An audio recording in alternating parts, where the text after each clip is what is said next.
sini saya ingin memaparkan materi IPS SD ya. Hari ini saya belum melakukan presentasi, jadi hari ini saya akan melakukan presentasi ulang atau mereview ulang apa yang dipresentasikan kelompok 4 waktu ini. Sebelum itu saya awali dengan pengajian Jumat. Om Swastiastu. Om Swastiastu. Baik, untuk mempersingkat waktu, langsung saja saya akan memaparkan materi. Untuk sesi perkenalan sudah saya garis data yang 214098. Next. Nah, di sini materi yang akan saya bawakan yaitu tentang metode simulasi.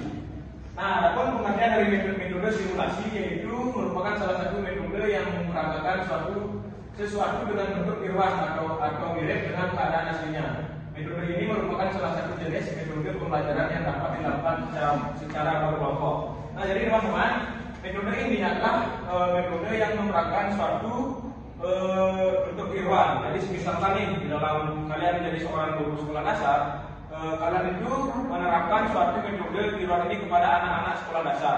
Contohnya di dalam pekerjaan kelompok. Jadi kalian di sana bisa menerapkan yang namanya metode simulasi tersebut. Next. Nah, adapun tujuan dari metode simulasi di sini yaitu yang pertama melatih keterampilan khusus baik profesional maupun untuk kehidupan sehari-hari. Yang kedua, tujuannya yaitu memperoleh pemahaman tentang suatu konsep atau prinsip. Yang ketiga yaitu berlatih pemecahan masalah. Ya, seperti yang saya katakan tadi, di sini metodenya ini itu melatih juga pemecahan masalah di suatu jika terjadi misalkan di kelas terjadi suatu masalah oleh mahasiswa tersebut atau peserta didik tersebut. Yang keempat, mendorong pembelajaran aktif.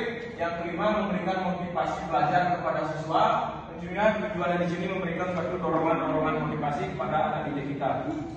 Yang keenam, mengajar siswa untuk bekerja sama dalam situasi kelompok ya. Jadi seperti yang saya katakan tadi, di sini mengajarkan siswa atau anak didik melakukan kerjasama dan pemecahan masalah. Yang ketujuh, meningkatkan daya kreatif siswa ya. Di sini tujuannya juga menambah kreatif ataupun menambah imajinasi yang bisa didapatkan dari peserta didik tersebut. Jadi next. Nah, adapun langkah-langkah metode simulasi dalam materi yang saya bawakan ini ada tiga metode simulasi yang bisa kalian lakukan pada dunia pendidikan. Yang pertama yaitu tahap awal simulasi, yang kedua adalah melakukan simulasi, yang ketiga itu penutupan. Next, saya di sini akan menjelaskan yang pertama dulu, yaitu tahap awal simulasi. Oke teman-teman, jadi tahap awal simulasi ini ada 5 ya. Yang pertama itu seorang guru harus menetapkan topik atau masalah serta tujuan yang hendak dicapai oleh simulasi. Ya, seorang guru memberikan suatu topik dulu ke mahasiswa atau anak didiknya untuk dipecahkan oleh mahasiswa. Ya, yang kedua, guru memberikan gambaran masalah dalam situasi yang akan disimulasikan. Nah, seorang guru di sini memberikan dulu gambaran sini yang dimaksud itu memberikan cara pandang ataupun memberikan suatu pengarahan ataupun judul atau subtema yang harus diketahui oleh peserta didik. Yang ketiga, guru membentuk kelompok dan menentukan alat yang akan digunakan. Ya, seorang guru nantinya misalkan nih kita terjun di dunia pendidikan sekolah dasar, nantinya teman-teman harus mengajarkan teman-teman atau anak didik itu membuat suatu kelompok kerja. Ya, entah itu ber-3 orang, ber-5 orang atau ber-6 orang. Jadi seorang guru harus bisa membentuk kelompok. Kalau misalkan peserta didiknya belum bisa membuat kelompok. Yang keempat, guru menentukan aktor yang berpartisipasi dalam simulasi. Peran yang harus dimainkan aktor dan waktu yang diberikan. Nah, di sini maksudnya yang menjadi peran aktor itu adalah pimpinan di suatu kelompok tersebut. Ada ketua pimpinannya, siapa yang mengarahkan dan membagi timnya. Itu yang dimaksud dengan dimainkan aktor ya. Peran yang harus dimainkan aktor. Yang kelima, guru memberikan kesempatan kepada siswa untuk bertanya, khusus siswa yang mengikuti simulasi. Nah, nanti pada saat simulasi pastinya itu kan sudah melakukan pemecahan masalah. Pastinya dari yang simulasi tersebut belum menemui titik terang ataupun teman-teman yang lainnya belum memahami isi dari simulasi tersebut. Jadi nanti seorang pendidik memberikan suatu tanya jawab di akhir ya, ataupun melakukan khususnya siswa yang mengikuti simulasi. Next, yang selanjutnya kedua yaitu melakukan simulasi. Nah, dalam melakukan simulasi ini, simulasi dimulai dengan eksekusi oleh class group. Ya, yang kedua murid-murid lain mengikutinya dengan sesama. Ya, sesuai dengan penjelasan yang tadi di awal, yaitu di sini kita hanya bisa seorang anak didik tinggal menirukan apa yang dilakukan teman-teman yang lain ataupun seorang pendidik tersebut. Selanjutnya, guru harus membantu pelaku yang mengalami kesulitan, yaitu simulasi harus berhenti di atas. Ini dirancang untuk merangsang siswa untuk berpikir tentang memecahkan masalah simulasi. Nah, tentunya teman-teman, nanti di saat simulasi tidak mungkin semua mahasiswa itu akan memahami materi yang akan dibawakan ataupun simulasi yang akan dibawakan.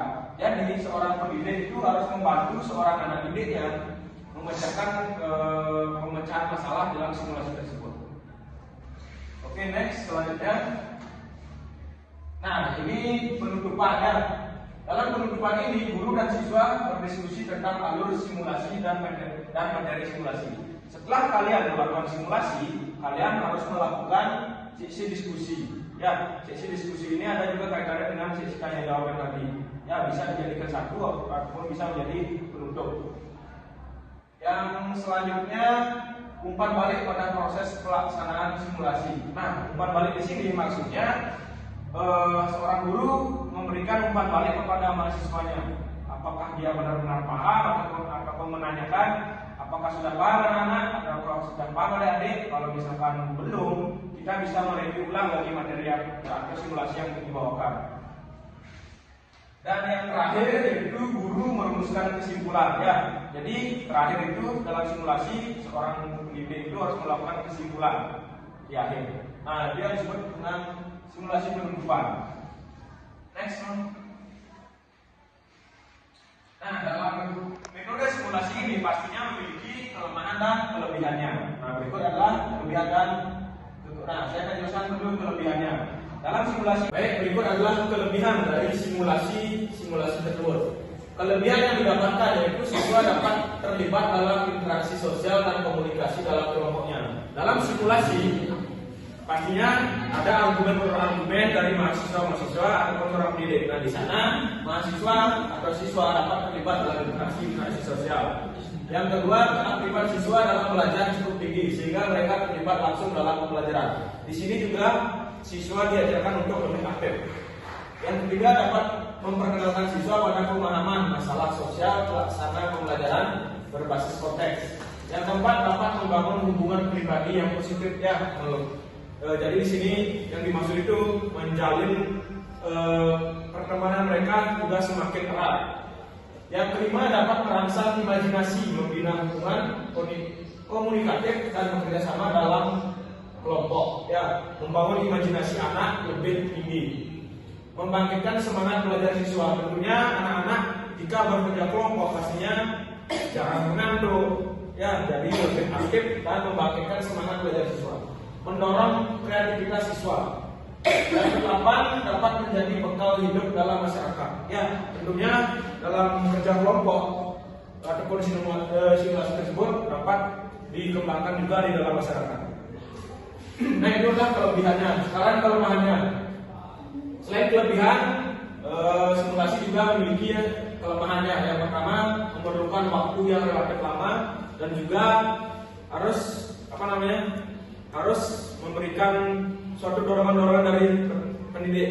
Karena ini yang bersangkutan itu bukan 1-2 orang, karena ini terjadi ke kelompok, jadi melibatkan lebih dari 5 ataupun 10 orang.